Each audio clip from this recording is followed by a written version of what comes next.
Desde los relatos de quienes han caminado los senderos antes que nosotros y en las luchas que han forjado nuestra existencia, nace un eco que resuena entre montañas, ríos y tierras fértiles.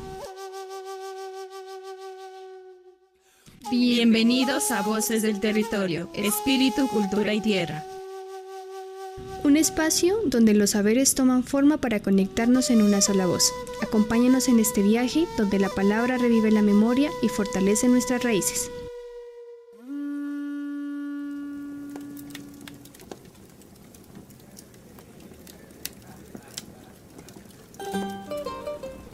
La infancia de Efraín Cortés, comunero del resguardo de Pastaza Aldana, estuvo marcada por los encuentros familiares en torno a la tulpa. En esos momentos, la sabiduría de sus mayores y las historias que se contaban al calor del fuego se grabaron profundamente en su memoria. Aunque mucho ha cambiado desde entonces, Efraín recuerda con cariño cómo las familias se reunían para compartir no solo alimentos, sino también el conocimiento y las leyendas de su tierra. Bueno, primero que todo, darles un saludo muy cordial a ustedes y que de todas maneras el pequeño conocimiento que yo tengo pudiera compartirlo con ustedes.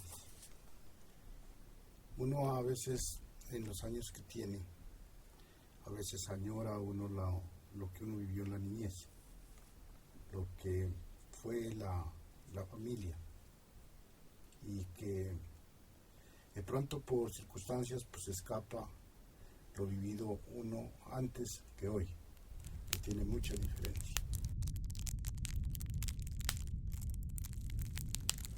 Cuando nosotros éramos niños, pues nos reunimos así entre familia alrededor de la tulpa, pero desde ahí yo creo que en parte el conocimiento, la sabiduría, la sinceridad y lo que es una familia, que hoy poco se ve. ¿Para qué nos reuníamos después de la cena? A ver, conversábamos, me acuerdo mi papá, porque abuelos no conocí ni de parte de mi mamá ni de mi papá. Alrededor del fogón, cada miembro de la familia tenía su rol. Era un espacio donde se compartían historias, se recitaban coplas y se hablaba sobre el pasado, y los mitos que rodeaban las montañas y quebradas del territorio.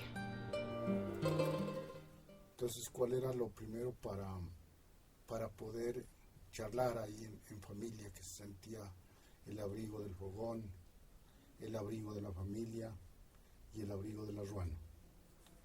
Entonces, uno decía, a ver papá, échese un cuento. El papá seguía contando. Bueno, ya contaba el cuento, decía, a ver, usted si ya está en la escuela, dígase una copla. Bueno, ya decía una copla. El otro también. Efraín recuerda con claridad las historias que su padre compartía en esas noches.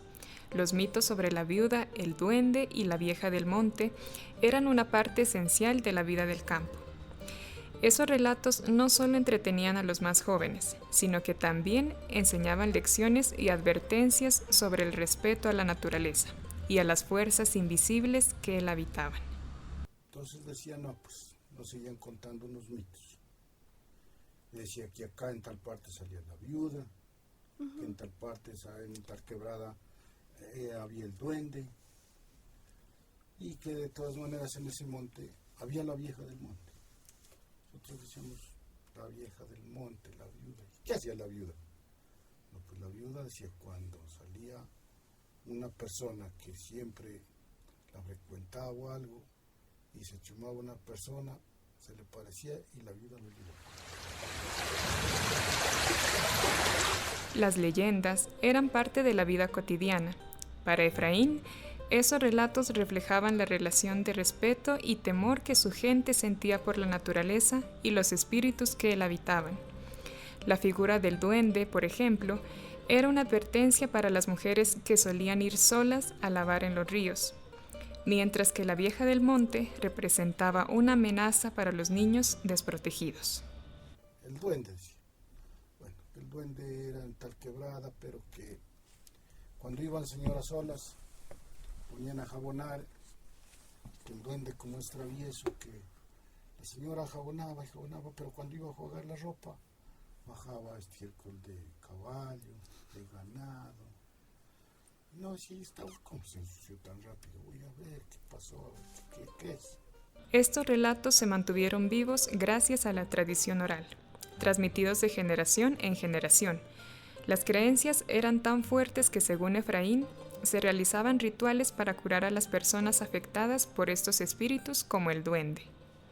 Decían que eso era el duende, que lo curaban, que había unas señoras que curaban, que en ese tiempo había pues de esas señoras así que curaban como se dice tradicionalmente, pero había personas buenas y creíbles, y que sí lo hacían.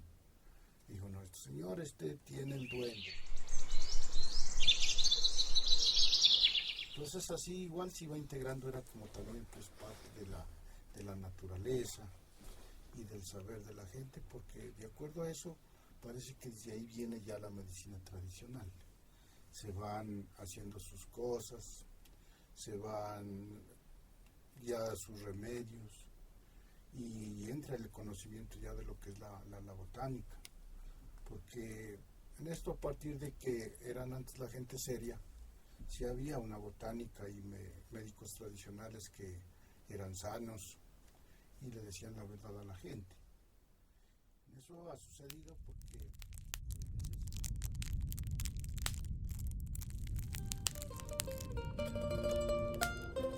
Los recuerdos de Efraín Cortés son una ventana hacia una época donde las historias, los mitos y la naturaleza formaban parte inseparable de la vida cotidiana.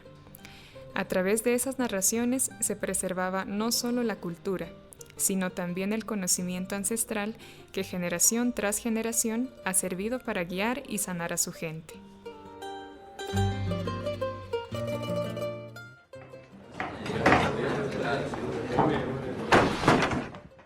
El trabajo comunitario en las veredas era fundamental. Efraín Cortés recuerda con claridad cómo las mingas se organizaban bajo el liderazgo de los comisarios y presidentes de la Junta de Acción Comunal, quienes movilizaban a la comunidad para mejorar las condiciones de su territorio. antes había un respeto con los comisarios que vienen en las veredas.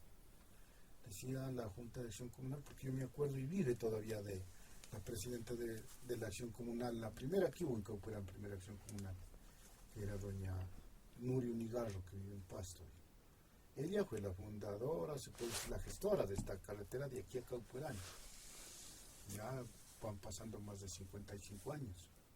Es tiempo yo pequeño, todavía chiquito. No estaba en la escuela todavía. Y de ahí se forma la Acción Comunal y dice el comisario, dice la presidenta de Acción Comunal que mañana todos con su palita a la carretera ayudará a botar los bordos que va dejando la máquina. No, y todos salían. Que hay que obedecer, claro, hay que obedecer, eso es cierto.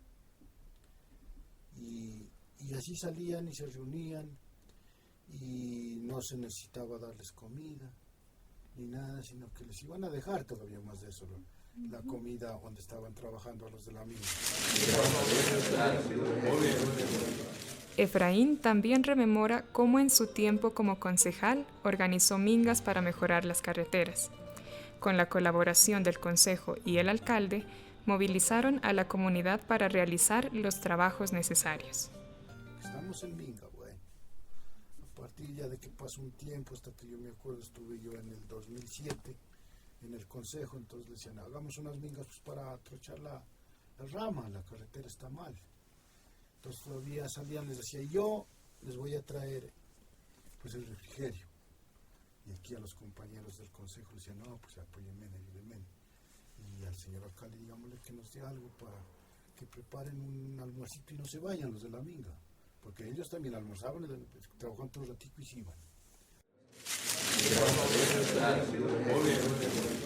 Pues todavía es cierto que va a haber minga, ya unas personas se las asignaba para que hagan la comida, el café, otros nos aportaban con gaseosa y bueno, se hacían las mingas. Entonces el trabajo, pues uno lo veía que era como barato. Era barato porque lo podía hacer la gente misma. En las escuelas, que yo fui como unos 3 años presidente de padres de familia, que vamos a gestionar una platica, que ayuden con el trabajito, usted tal familia va a venir a dejar la comida al maestro, y usted otro padre de familia el desayuno, y no, ni se sentía, se pasaba, pero como bien yo con la gente. Entonces cuando se hacía esas cosas decían, no, pues el padre, decían el presidente de Padres de Familias estuvo como bien, más bien si les obvia se pavimentó el patio que era en tierra, se está organizando otras actividades. A medida que pasaban los años, el trabajo comunitario comenzó a cambiar. La cultura de la colaboración fue reemplazada poco a poco por la del pago, y la participación voluntaria disminuyó. Las nuevas generaciones ya no sentían el mismo compromiso. Hoy no, vuelta, se va la volqueta de piedra, y si hay quien la vaya a regar y no hay amontonada hasta unos 2 meses la piedra. Y antes no, la gente era colaboradora. Pero pues ahí hay un causante también, porque parte de las administraciones pues hicieron que todo era pagar. Que vengan los trabajadores que les vamos a pagar. Entonces, como se enseñaron así, y hoy pues ya según las obras que hace tampoco les alcanzan los contratos. Lo que antes era una comunidad unida en torno al trabajo voluntario, hoy enfrenta nuevos desafíos. Con el cambio de generaciones y la falta de colaboración, las mingas han perdido el sentido de unión que las caracterizaba. El sentido de pertenencia es fundamental para la convivencia en una comunidad. Efraín Cortés resalta la importancia de trabajar por el bien común, un valor que se ha ido perdiendo con el tiempo. La unidad de su pueblo, más allá de las diferencias políticas o sociales, siempre fue su mayor motivación cuando desempeñó el cargo de concejal. Lo primero que todo el mensaje sería es tener el sentido de pertenencia, lo que se nos va perdiendo. Tener una mentalidad de que nosotros somos comunidad y que trabajamos por el bien común, porque eso yo lo hacía cuando yo fui concejal, sin ver color político de nada, sino trabajar por el bien común. Cuando uno se trabaja por el bien común, no está viendo si es indígena, si es liberal, conservador, y todo eso es lo que se ha ido perdiendo y se apartando cada uno para cada cual. La falta de unidad y la división por las ideologías ha debilitado el tejido social. Para Efraín, el verdadero progreso de una comunidad se encuentra en el esfuerzo colectivo, donde se respeten las diferencias y se trabaja en conjunto por el bienestar de todos. Si usted no tiene mis ideas, pues usted no comparte conmigo, porque no tiene mis mismas ideas. Ese mensaje se lo tuviera que grabar, se puede decir desde los colegios, porque desde allá se apartan.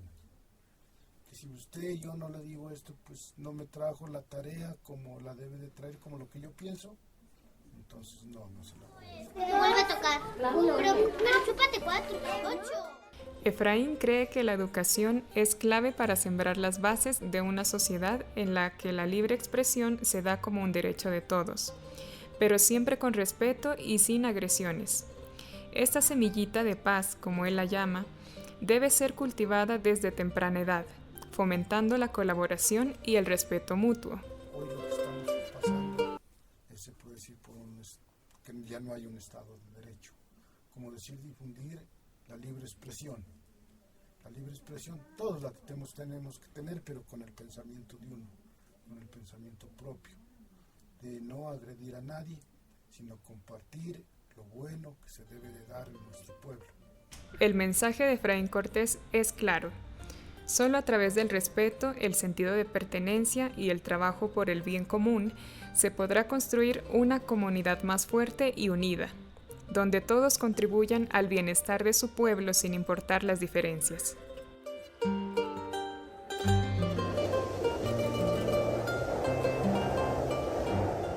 La historia de Efraín Cortés, comunero del resguardo de Pastaza Aldana, nos lleva a reflexionar sobre la importancia del sentido de pertenencia y la unidad en una comunidad. A lo largo de su vida, Efraín ha sido testigo de cómo los valores de cooperación y el trabajo por el bien común han cambiado, y cómo las nuevas generaciones enfrentan el desafío de recuperar esa conexión con su pueblo y con su gente. Las enseñanzas de Efraín nos recuerdan que el progreso no depende solo de los proyectos y las gestiones, sino del esfuerzo colectivo y el respeto mutuo. El mensaje que deja su comunidad es claro.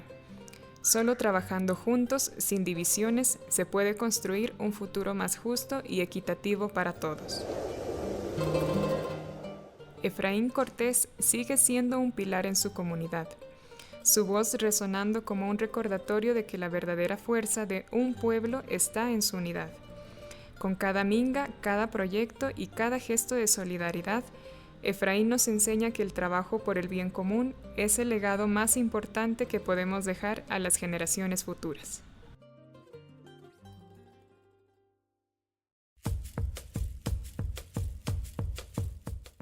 Voces del Territorio, Espíritu, Cultura y Tierra ha sido un espacio para recordar, aprender y celebrar. Gracias por acompañarnos en este recorrido por los saberes ancestrales que siguen alimentando nuestro espíritu colectivo. Este proyecto no habría sido posible sin el apoyo de quienes valoran la importancia de preservar nuestras tradiciones. Agradecemos profundamente al Ministerio de las Culturas, las Artes y los Saberes en el marco de la convocatoria Jóvenes por el Cambio 2024.